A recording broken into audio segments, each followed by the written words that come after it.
Eu sou o cara menos técnico daqui. Quando começou o evento, veio PhD, veio tudo, já comecei a me desesperar. Eu não trabalho com tecnologia diretamente, eu trabalho com a parte de vídeo. Tá? Eu comecei como estagiário até o momento que eu abri uma empresa prestando serviço de ingeste de vídeo digital para plataformas que Netflix, Google, iTunes. Tá? Conforme o tempo foi passando, a gente foi identificando com essa migração do processo antigo de cinema brasileiro, que era de mandar fita para tudo que é lugar, mandar rolo de película para tudo que é lugar, para um processo extremamente digital que nos Estados Unidos, na Europa, está imensamente mais avançado que a gente, só que o câmbio para eles facilita, para a gente dificulta. Então, cada nova tecnologia que a gente precisava implantar era uma brincadeira na margem de no mínimo $5.000, tá? E não $5.000 do lado da gente, que é um prestador de serviço, mas também do lado das produtoras pequenas que dependem de dinheiro de Ancine, de BRDE, de FAS, de todo tipo de financiamento para poder se manter flutuando, porque produzir cinema no Brasil é muito complicado, começou a ser praticamente possível.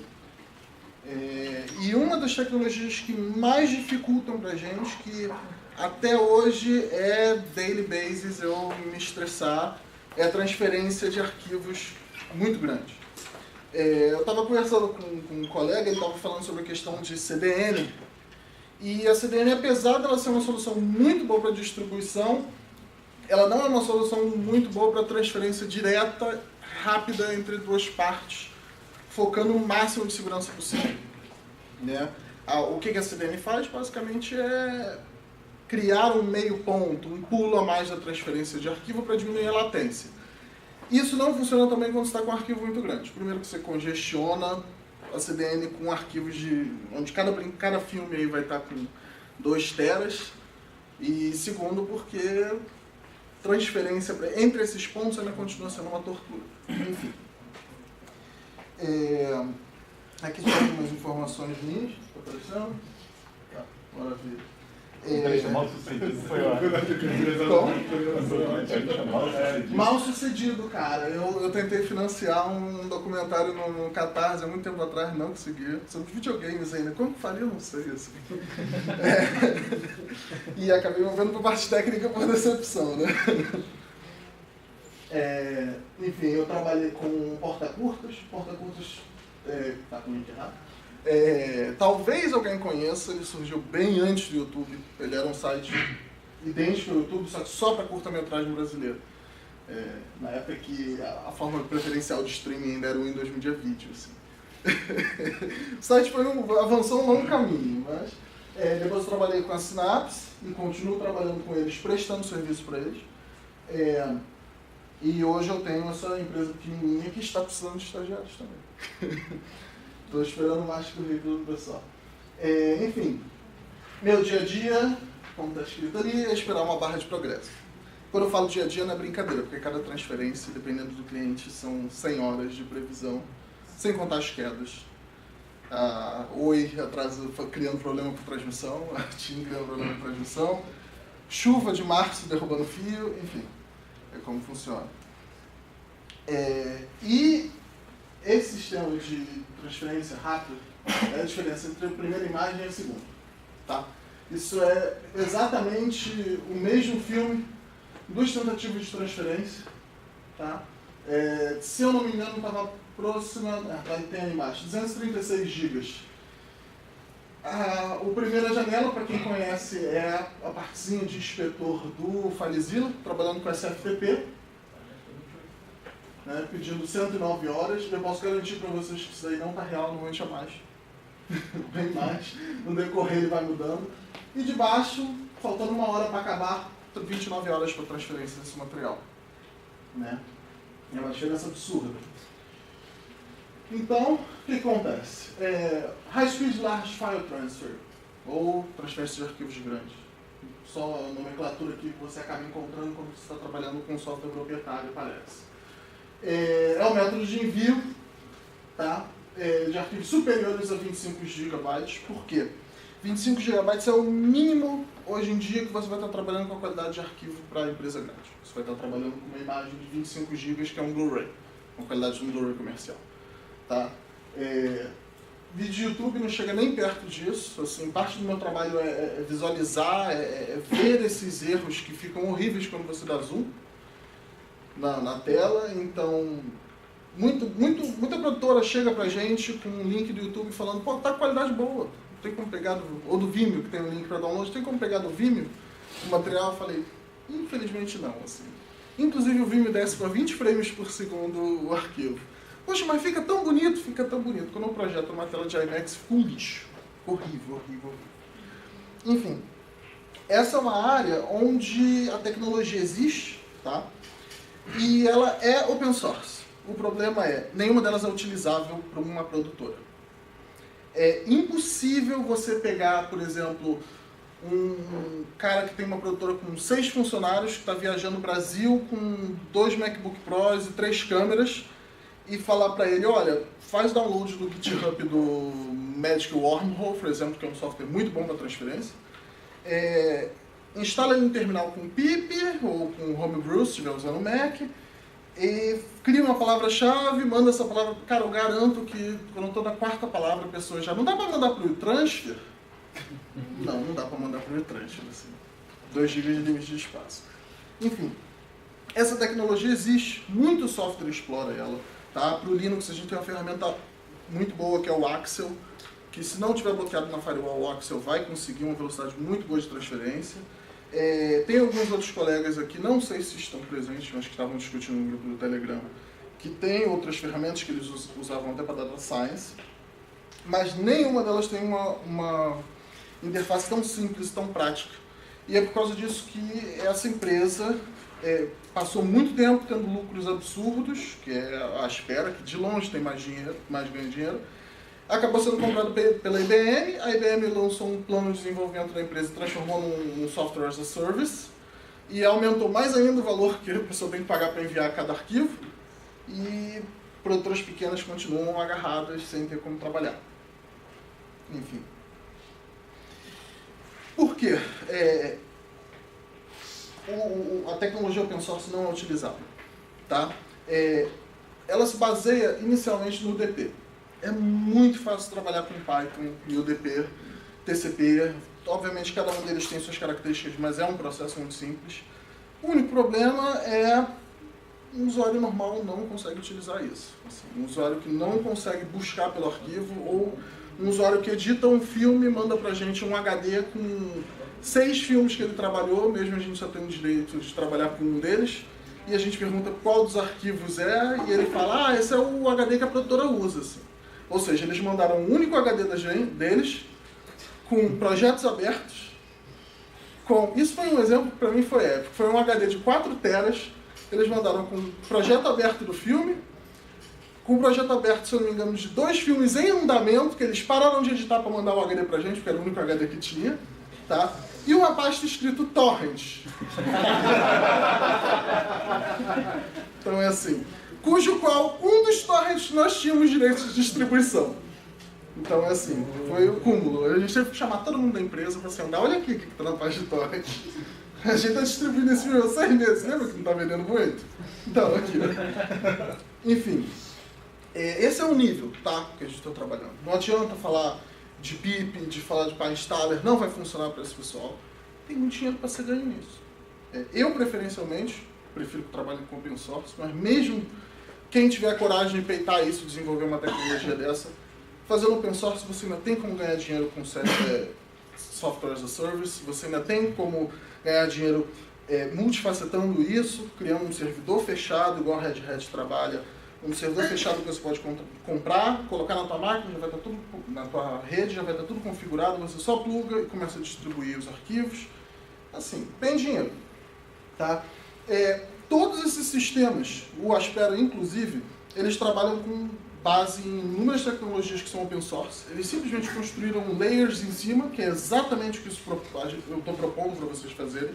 Pegarem um projeto, iniciarem do zero, assim, tentarem fazer isso, até porque é um processo muito simples comparado com uma rede neural, para você começar um ótimo projeto, tá? Aprender conforme você vai indo. É um projeto que eu tenho tentado fazer sozinho, mas eu não consegui ir muito longe, porque como eu falei, eu trabalho na área.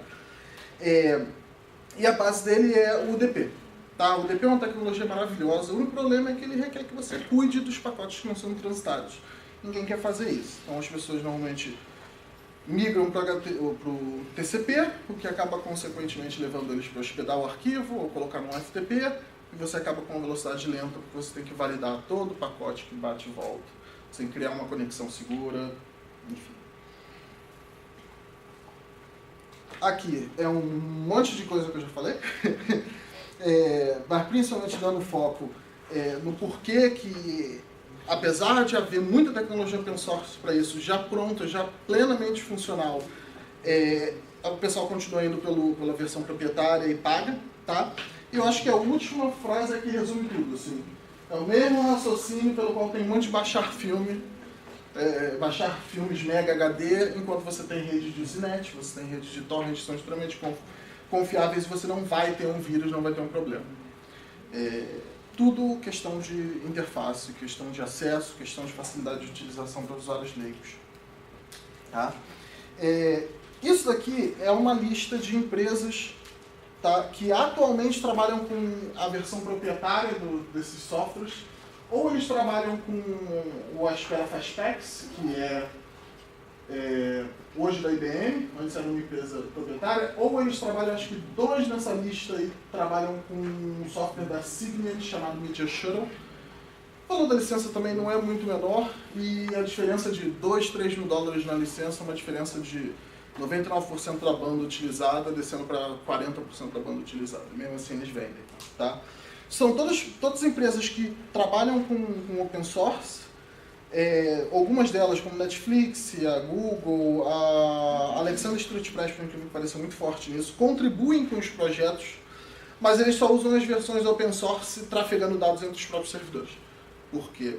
Toda vez que uma produtora precisa mandar um filme novo para o Netflix, ele tem que usar o Aspera, porque é inaceitável pedir para uma produtora usar um software de 10, 15 mil dólares. Tá? Algumas dessas empresas solucionaram essa questão trabalhando com NPV, credenciando algumas pequenas empresas que podem prestar esse serviço, ou seja, criando mais uma camada que acarreta em mais comissão, menos de dinheiro de distribuição para o produtor do filme. E tudo para poder tirar o estresse deles de ter que lidar com o cliente não sabendo trabalhar com esses arquivos. Tá? E são todas empresas que, assim, tem um motivo pelo qual o Netflix, por exemplo, é tão forte com open source para Big Data. Não sei se alguém já chegou a visitar o GitHub deles, viu os softwares que eles têm. Eles têm um material muito bom, não é nada user-friendly, tudo interno, até a documentação deles é meio chatinha. Mas toda vez que eles têm que mover produtora, eles têm que trabalhar com esse software proprietário e eles, junto com vários outros, estão nessa lista de users. Se aparecer uma solução gratuita, eles vão trabalhar com isso. Tá? Porque sejam bem claro, trabalhando todo dia, eu vejo essas 2 soluções todo dia e elas têm erros muito severos. Quando todo mundo estava no coffee break, eu estava tentando descobrir por que a transferência estava baixa num filme da gente. Porque o UDP ele não se importa com a conexão, o túnel está sendo plenamente funcional, ele simplesmente despeja dados. O software da gente teve um problema, né, do servidor da Aspera que a gente roda lá, teve um problema, parou de receber o arquivo e quando ele tentou enviar novamente, o tráfego de UDP da transferência anterior continuou. Então ele estava enviando um arquivo para a gente a 2 Mbps, que era só o que sobrava daquele tráfego de um arquivo que o meu servidor estava simplesmente pegando os dados e jogando no lixeiro. Então, assim, não é um software mágico, não é um software sensacional, é um software que é muito necessário e as pessoas pagam muito caro por isso quando não deveriam. Né? Aqui é onde o UDP se destaca. E por que eu foco no UDP? Apesar de ter outras tecnologias que o Aspera usa, todas open source. Porque o UDP é a base de tudo. Se eu ligar agora um dos servidores e mostrar a transferência para vocês do IPtref, ele vai só mostrar pacote UDP chegando. E todos os pacotes, a cada 50 pacotes chegando, um vai estar danificado e o software vai automaticamente limpar esse pacote, mandar uma requisição, que é a camada de software deles, manual, que vai falar, olha, eu preciso que você envie esse pacote novamente, eles vão enviar novamente. tudo de uma forma melhor do que o TCP atualmente faz, que é simplesmente confirmar o recebimento de tudo e desperdiçar uma banda absurda com esse tipo de coisa. Enfim, esses são os pontos que o UDP se destaca e por que ele é a base para trabalhar com um software como esse. Tá? Ele aproveita a banda o quanto puder, ele não se importa com congestionamento de banda, ele vai simplesmente despejar conteúdo. Tá? Os cabeçalhos do UDP, se eu não me engano, eles têm 6 bytes a menos, 6 bits ou 6 bytes a menos do que o TCP. Então, por si só, cada pacote é menor. Tá? Ele não perde tempo com esse micromanagement de pacotes como o TCP faz. Tá? E ele não se preocupa com o destinatário. Ele simplesmente despeja, o que às vezes pode ser um problema, mas a maioria das vezes é uma vantagem. Tá? E é onde que ele passa vergonha, que é exatamente a mesma coisa. Ele não se preocupa com a banda, ele não gerencia os pacotes, ele não se preocupa com o destinatário. Enfim, a maior força dele é a maior fraqueza. E tem um motivo pelo qual isso acontece, porque ele precisa que você gerencie isso, e é um software... o software para fazer isso em Python é muito simples. Tá? Todos esses erros, todas essas fraquezas, a gente consegue solucionar, pelo menos para esse caso específico. A primeira delas, que é que ele não se preocupa com a banda disponível, não importa pra gente. Tá? Nenhuma dessas pessoas que está transitando esses dados precisa abrir o Facebook enquanto está rolando uma transferência dessa. Eles querem literalmente ficar com velocidade de internet de escada para abrir qualquer coisa, para enviar qualquer mensagem. Eles querem que o filme chegue lá a tempo, principalmente porque alguns cinemas chegam a receber o material para redistribuir em 25 salas, tá, em uma faixa de 15 horas antes do horário de projeção. Então, dane-se a internet, você abre o Facebook. Tá? Ele não trabalha com cabeçalhos completos, isso é facilmente solicitado, resolvido. A gente pode reduzir um arquivo em fragmentos menores e fazer um checksum manual e criar um caminho TCP que faça só essa validação desses pacotes para o checksum. Vai ser uma quantidade de validação bem menor, acaba que a quantidade de tráfego que vai acontecer ainda vai ser menor do que usando TCP. Enfim.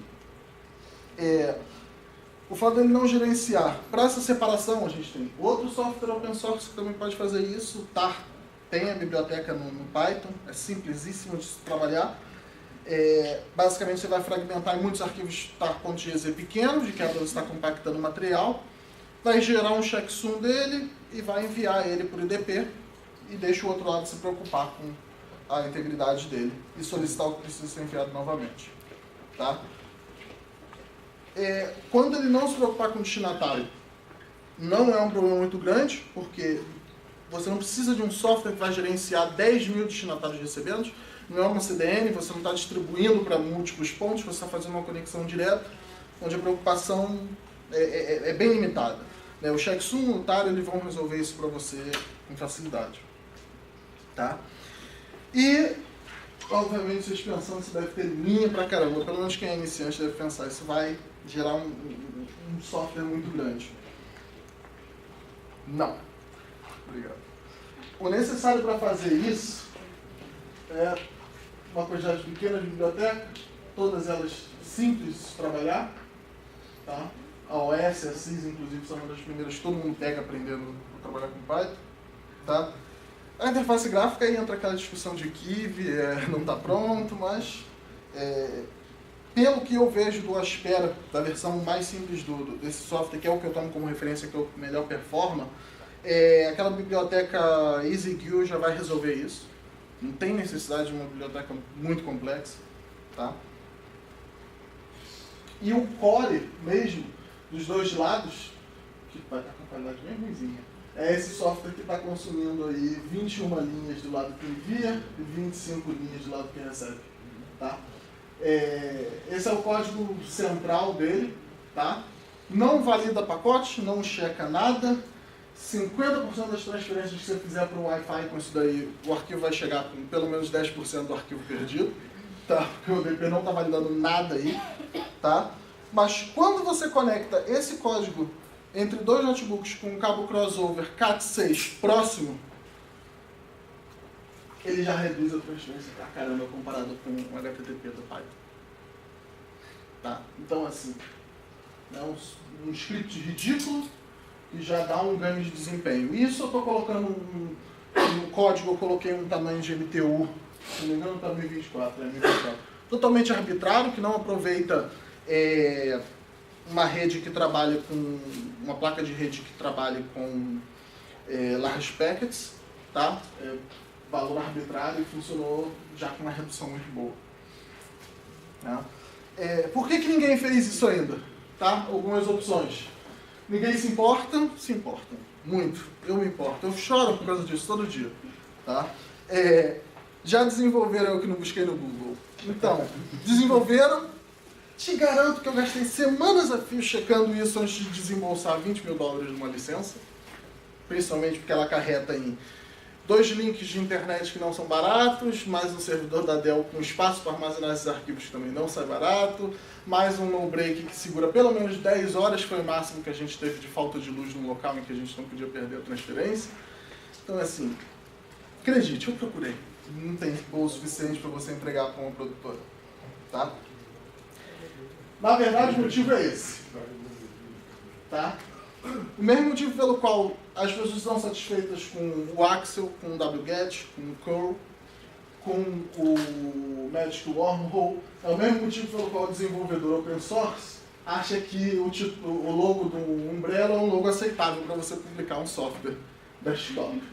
Tá? Desenvolvedores open source vivem no mundinho deles, tá? E esquecem do resto do universo e falham para olhar para o lado, às vezes, do que realmente precisa ser desenvolvido. Tá? Que é basicamente o que esse slide está falando. Tá? Então, qual seria a proposta mínima? Tá? Seria desenvolver um software que pudesse transportar essa quantidade de dados rapidamente, de forma segura, com simplicidade de uso, preferencialmente aí 3 botões necessários de você apertar e selecionar o arquivo para enviar, que é a métrica de que algumas produtoras ainda reclamam, mas a grande maioria aceita. Tá? Simplicidade de instalação, a gente está falando daquela instalação em que é perfeita para instalar spyware no computador de tio. Tá? Um contrato, next, acabou. Tá? Um core open source, para diminuir o valor, tá? Ao invés do que a concorrência tem feito, que é construir uma camada acima. Se eu não me engano, a camada do Aspera, ele usa um software open source que é o DSDK da Linux Foundation, o antigo Linux Foundation, e o DP que surgiu em 1980, se não me engano já está até sem licença válida dele, né? E que seja escalável, que é fundamental isso, porque a produtora também não quer gastar R$1.500 com um link de fibra. Eles querem ter 4 links da TIM de R$ 99,90. Essa é a realidade. Tá? Então esse software tem que ser capaz de reconhecer 4 conexões, 4 placas de rede, encontrar 4 gateways, 5, 6, quantas forem, e distribuir os pacotes igualmente por essas bandas todas. Tá? Qual seria o modelo básico? Isso aqui talvez seja uma versão tosca do modelo OSI, assim. Nada técnico, só o que o software precisa na raiz dele fazer. Tá? Que é compactar esse arquivo que precisa ser enviado em parcelas. Eu coloquei novamente 1024 arbitrariamente aí. Tá? Criar um manifest file, que nada mais é do que um arquivo com o nome das partes e o checksum deles. Tá? Nesse momento você pode usar um checksum simplesíssimo, porque você não precisa de nenhuma segurança nesse checksum que vai ser gerado. Você só precisa gerar uma conferência de que o arquivo está íntegro. Tá? Tá estourando? Uma exibição da chave criptográfica para ser enviada por outro modo para o destinatário. Acaba que é a forma mais simples de você trabalhar com isso, uma versão mínima viável. Você fazer a validação de que o destino existe, que ele está disponível para receber dados. Isso você faz pelo TCP, que é para isso que o TCP serve. E depois o envio do manifest pelo TCP, antes de começar a transferência, o DP do material da origem para o destino. Tá? Depois da conclusão de cada fragmento, ele tem que ser checado. Isso também não é uma coisa muito difícil de se fazer. Aquela biblioteca HashLib cuida disso para fazer. E a biblioteca Socket é capaz de fazer esse transporte reverso, informando que um pacote precisa ser reenviado manualmente para o DP enviar ele novamente. Tá? E o processo do destino, que é a descompactação, e uma notificação de recebimento, que é outra coisa que as pessoas têm a tendência a não trabalhar na área de via audiovisual, é falar, olha, eu recebi esse arquivo. Você simplesmente fica uma semana em silêncio até o momento de falar, olha, o lançamento amanhã a gente não recebeu o arquivo. Tá? Se alguém tiver mais alguma dúvida e por milagre achar interessante, quiser pensar em um software desenvolver nisso, tá aí mais uma lista de softwares que são extremamente mal providos pela comunidade open source, tá? Todos na área audiovisual, né? Esse pacote MF do primeiro link é um formato novo que o Netflix e a BBC estão implantando para substituir o Apple ProRes, que é uma das maiores limitações para o audiovisual hoje em dia, é o fato do Apple ProRes não funcionar no Windows, não tocar direito no Linux, precisar ter um ganho de desempenho na edição muito mais rápido quando você está no Final Cut, mesmo a Apple tendo se dedicado a estragar o Final Cut a cada edição que eles lançam. Tá? E é basicamente um encapsulamento de imagens por frame e de arquivo de áudio open source. Tá? Ainda assim não existe, é outro que eu ainda estou chorando, eu estou tentando achar uma solução, mas pelo jeito eu vou gastar mais $5.000 com isso. Tá? O controle de qualidade de software de vídeo lossless e áudio lossless é outra ferramenta que não existe. Tá? Existe um software da Tektronix chamado Aurora que faz isso.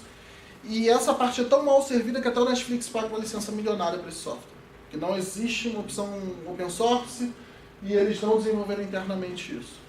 Isso aí é basicamente para verificar se tem um microfone aparecendo na filmagem, se tem um problema igual aquele quando você baixa um torrent, reproduz o arquivo e gera um macrobloco, que é o problema do streaming. Tá? E áudio é a mesma coisa, um momento mudo que não deveria, enfim. Controle de qualidade de legenda, de narrativa forçada, que é basicamente um software ou um script específico para trabalhar com texto, identificar texto, identificar falta de concordância, ou um texto que está fora de sincronia com o que seria o waveform de uma fala. Tá? E o último, que é a conversão de áudio em texto, que talvez seria a área que se destacaria na inteligência artificial. Que é identificar num vídeo, porque isso é muito chato de fazer num closed caption. Toda vez que bate uma panela no chão ou começa a chover, você tem que escrever chuva. Ou então, som de tremulejar de bandeira. É um inferno ter que digitar isso. Se eu não me engano, o filme do Clint Eastwood, aquele que teve toda a polêmica da questão da guerra no Iraque, etc. Eu estava olhando um arquivo que eu baixei de closed caption dele. Ele tinha 72 menções à bandeira balançando contra o vento em closed caption. O cara teve que escrever isso, ou pelo menos copiar e colar, em sincronia com o barulho da bandeira todas essas vezes. Isso é feito totalmente manual, tá? Não existe um software de closed caption que faça isso, que adiante isso.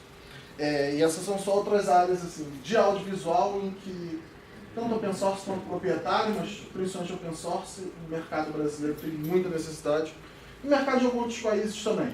Bollywood tem muita necessidade disso, a gente trabalhou com uma coprodução Índia-Brasil um tempo atrás e era um pesadelo trabalhar com eles lá.